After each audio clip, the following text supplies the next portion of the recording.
Bonjour à tous, aujourd'hui application du théorème de Bézout, que je vais rappeler avant de commencer. Donc on prend soit n deux antiratifs A et B non nuls, eh bien A et B sont premiers entre eux, si et seulement si, donc c'est une équivalence très importante, si et seulement s'il existe deux antiratifs U et V tels que la combinaison AU plus BV est égale à 1.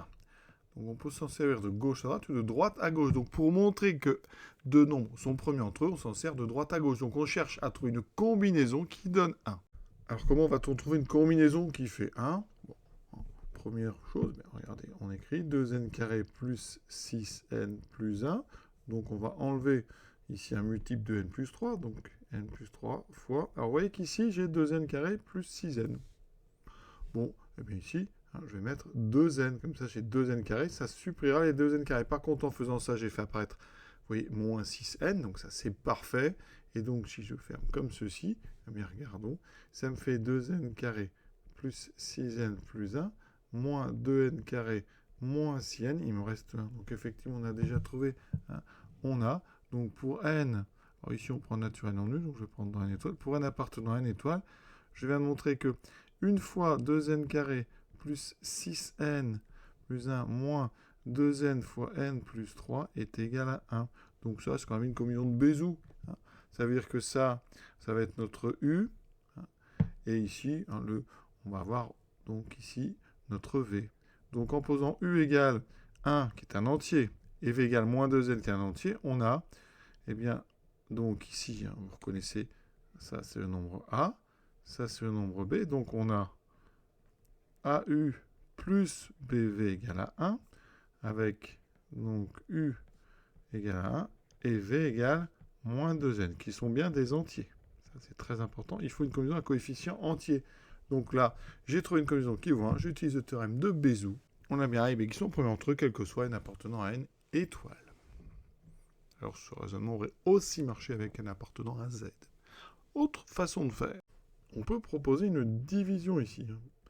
Euclidienne. Une division euclidienne, c'est une division de polynômes. Donc là, ici, n plus 3. Je dis donc dans 2n carré combien de fois n ? Donc 2n. 2n fois n, 2n carré. Plus 3 fois 2, 6 plus 6n. Je fais la soustraction. Ça disparaît, ça disparaît. Et je fais descendre le 1. Donc ici, j'ai le reste. Conclusion, je viens de montrer quoi ? Que 2n2 plus 6n plus 1 était égal à n plus 3 multiplié par le quotient 2n plus 1. Donc ça veut dire que vous avez votre combinaison qui vaut 1 en mettant ça de l'autre côté. Bien sûr, ici, c'est la même. On peut aussi utiliser les propriétés des PGCD.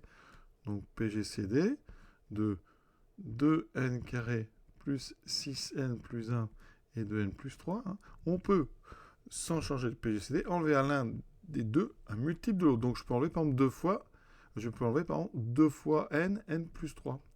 Ça veut dire qu'ici, ça sera le même que le PGCD de 2n carré plus 6n plus 1. Alors, je vais faire par exemple comme ceci. Si j'enlève ça, et regardez, qu'est-ce qu'il me reste ? Il me restera PGCD de... Alors ici, les 2n carrés vont disparaître. 6n, 6n, il me restera directement 1. Vous voyez que c'est très rapide aussi cette combinaison. Il me reste PGCD de 1 et de n plus 3. Mais le PGCD ici, quand l'un des deux c'est 1, ben ça fait forcément 1. D'accord ? Et donc on a retrouvé, sans utiliser finalement le théorème de Bézout, on a utilisé donc cette descente avec finalement là c'est un peu l'algorithme d'Euclide qu'on a utilisé sans l'écrire comme habituellement. Voilà, on va s'arrêter là pour un petit exercice vraiment de découverte de la recherche de primalité entre deux entiers. À bientôt.